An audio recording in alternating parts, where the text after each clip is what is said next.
medyo lumalaki na yung tubig, oh.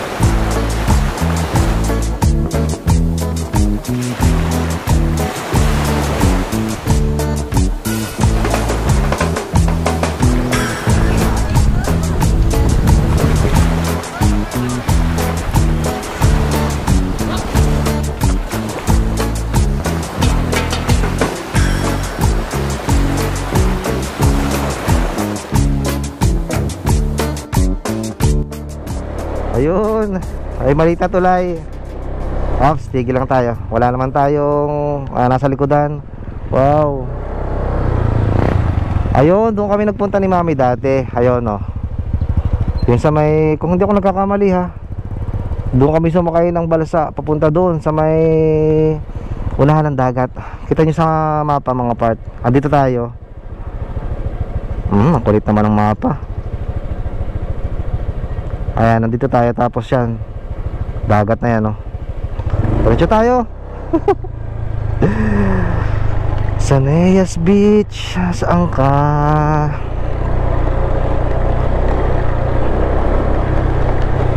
Magkakatabi lang naman ito. Kaya lang mas maganda kung doon talaga kayo pupunta sa mismong pupuntahan yung beach. Lawas Sanang Saneyas. Tayo muna. Ang Saneyas ay kakanan. Ayun, malabo na ang kanyang ano. Ayun, oh, Saneyas. Dito tayo. Pero private property daw. Ay hindi, yun lang ng mga gate na yan. Ayun, kita ko na. Ano bang tamang pronunciation nga pala mga part sa mga taga dito? Kung mapapanood man ito ng taga dito sa resort na pupuntahan natin. Ano ba yan? Saneyas o Chaneyas? Silent CH Zaneyas. Saan ang daan natin?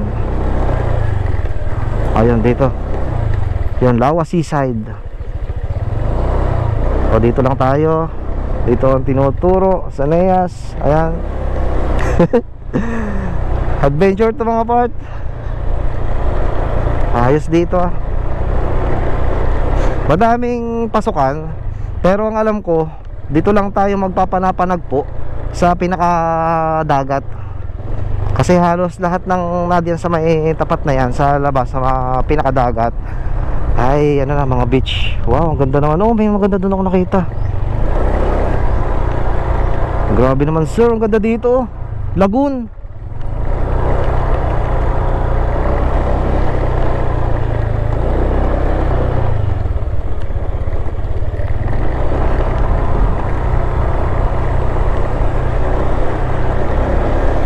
Party na yon.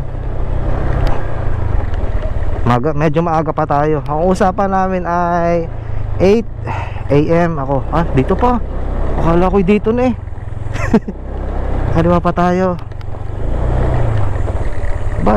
Ang dami pa ng mga ano na doon, oh. Ang dami mga resort na dito.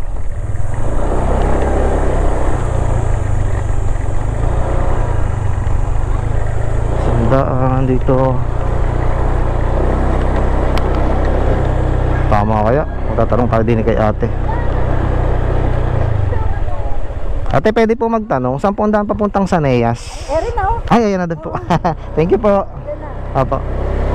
Ay, ari pala. May karatulan na. Di kasi ako mapakali, kaya gusto kong magtanong. Ito na. Ayun, saan kaya tayo pwedeng tumigil, mag-parking yan. Dito tayo sa may mga kubo dito. Saan kaya tayo pwede mag-parking?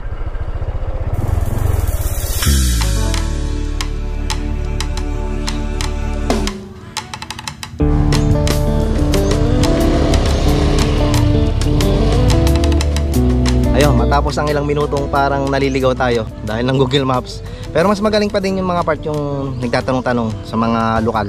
Kasi kapag sa lokal kayo nagtanong, ay sigurado yan, nasa tamang daan kayo tuturo. Abot dun sa dulo kasi sinamahan ako ni ate dun sa may parting unahan, sa may malapit sa may dagat.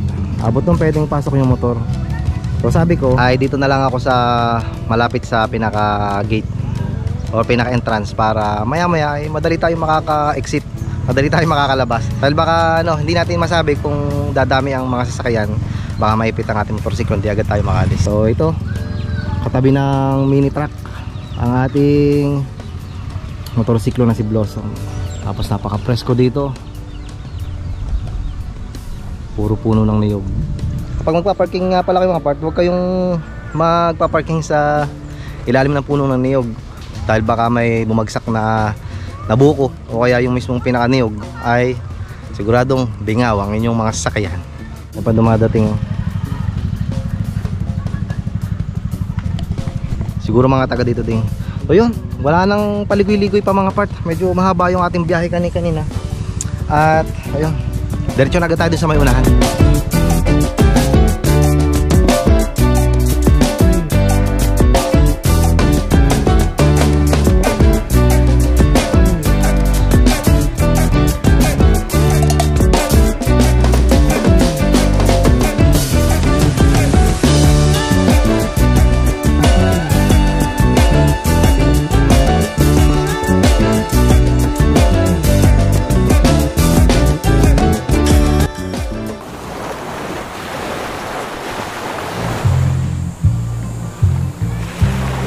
Hindi yata bagay na nakasapatos ako dito.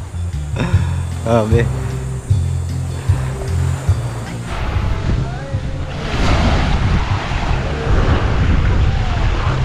Malinaw na tubig dito. Tapos yung mga part, nasa unahang mga siguro naiinag nyo. Ewan ko lang din kasi medyo malayo-layo na kaunti. Yan na yung Mindoro. Daming tao dito sa katabi mismo yung Castellong Bato. Hindi ko alam kung mismong sakop nitong Sanayas Beach, itong Castellong Bato. Mas madami dito pumupunta.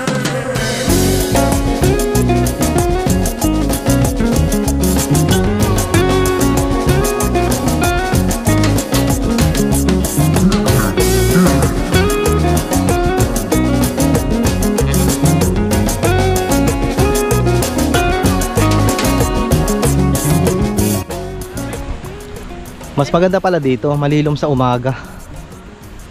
Kaya mas madami dito nag-spot. Pero sa mga nakikita ko sa Facebook mga part, ay itong may Castellong Bato ay kapag high tide ay napakaganda.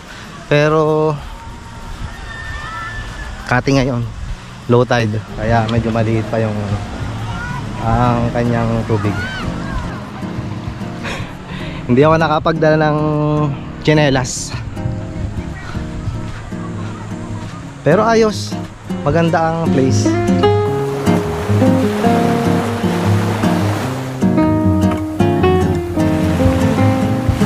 kulit ng banana boat to. Gusto kong subukan yung ganong klase ng rides dito sa dagat. Kaso parang nakakatakot. Malimit akong nakikita nung yung mga tumataob. May salbabida naman, pero nakakatakot pa din. Biruin yung nasa gitna kayo ng dagat, tapos doon kayo malalaglag.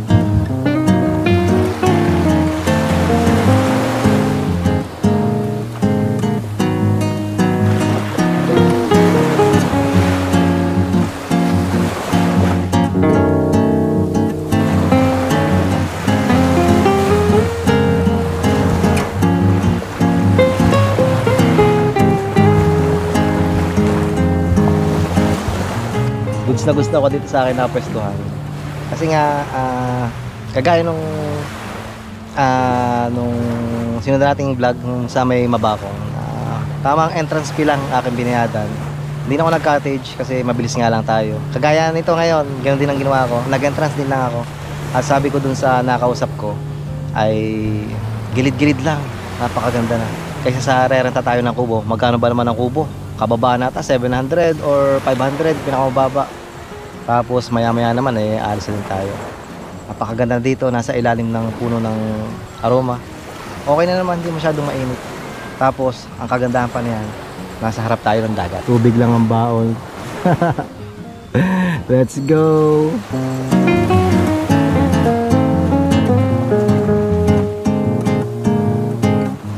Pansin ko yung mga nagbabalikan na. Ang dami kaninang pumunta dito sa Castellong Bato. Maya maya na konti punta tayo dun sa may Castellong Bato. Sumilip na ako dun kanina, pero medyo maliit ang tubig, hindi kagaya dun sa mga napapanood ko na kapag high tide ay napakaganda dun kasi dun bumabalik yung o dun pumapasok yung tubig galing sa dagat na napakalinaw. So lahat yung mga galing sa iba-ibang resort dito sa Hilerang ito ay dun talaga pumupunta para magpicture.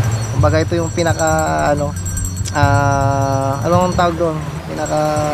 Basta yung pinakamagandang spot na pwedeng pagpicturean.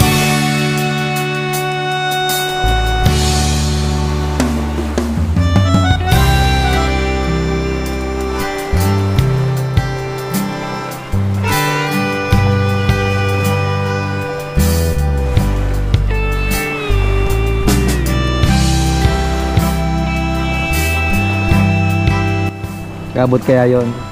O kagara si kuya yung nakukulay pula. Ang dami nang liligo doon sa katabi. Pero doon siya nagpi-fishing. May mahuli kaya. Sarap panoodin. Oops, sumabit. Paubos na ang aking baong tubig. Hindi ko lang alam kung saan ako makakapag-refill dito. Kanina pa akong inom ng inom. Ano bang oras na? Time check muna tayo mga part. 8:46 ng umaga. Maaga pa lang pero napakatindi na ng init dito. Tanda ko ay kagabi nung nag-chat ako dito sa resort ay pinipili talaga ako na mag-rent ng kubo. Sabi ko isa lang nga ako at mabilis lang naman tayo. Sabi napakainit po dyan. Yun ang sabi sa akin. Ako lang tumatigas talaga ang ulo. Kasi nanghihinayang din ako sa papambayad natin. Nagiging masyadong magastos tayo. Yung entrance pa lang ay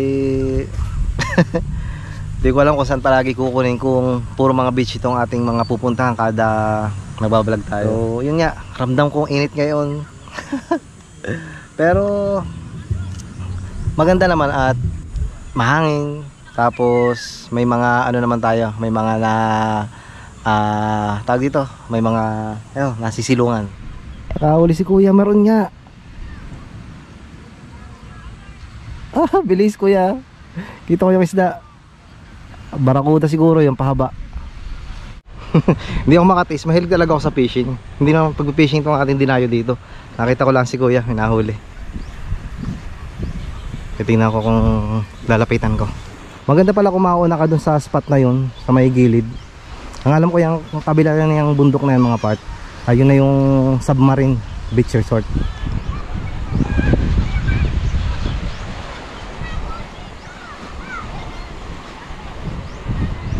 Tingnan natin yung huli ni kuya. Barakuda.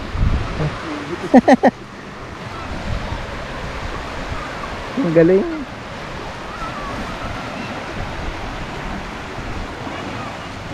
Yun, pumunta ulit si kuya.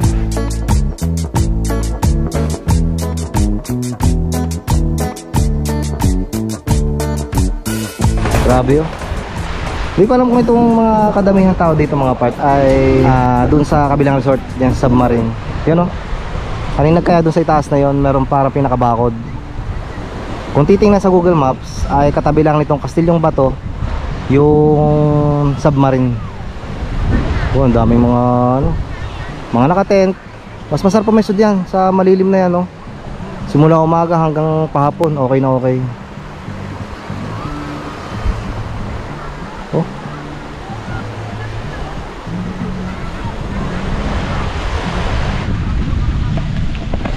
Ayan o, pumapasok na yung tubig.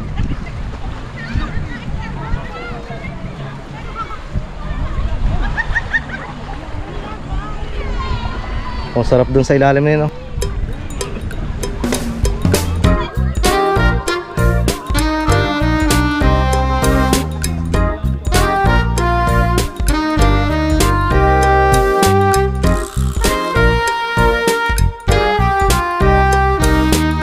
Ayun, nakapwesto din tayo ng medyo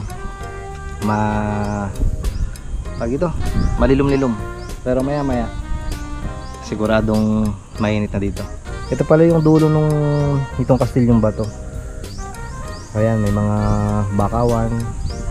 So dito nga pumapasok ang tubig kapag high tide.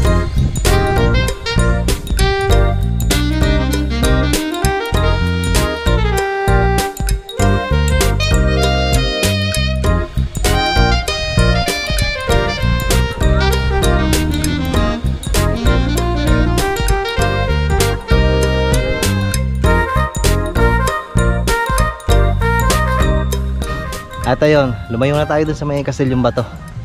At nag-sounds na ng apat eh. Nako po. So now you know the game. Makaka-copyright tayo. Pero dito sa ating itong sa Caneyas na pinag-check-in na natin ay wala nang nagbibideo okay, wala nang nagsasounds. Kaya pwede tayo tumambay dito. Oh. Ayos na ayos oh. May dilim tayo, let's go. Sarap, sarap ang hangin. We've been living in sin so long, all the feels are gone. Fella stopped me on the street last night, said everything's alright. Roller coaster, make it through the day upright. It seems your meal ticket is gone, but life goes on. I could never imagine something better. Yeah, right. Now you're cooking on high heat in the middle of the street. Roller coaster, take me to a better time. Let's go. All sing your high line with the roller coaster of life. Yeah. It's time to all choose your timeline on the roller coaster of life. Oh, you seem to easily forget how to place your bet. When every day life gets you down, you gotta steal the crown. Got to own it. Don't bitch and moan about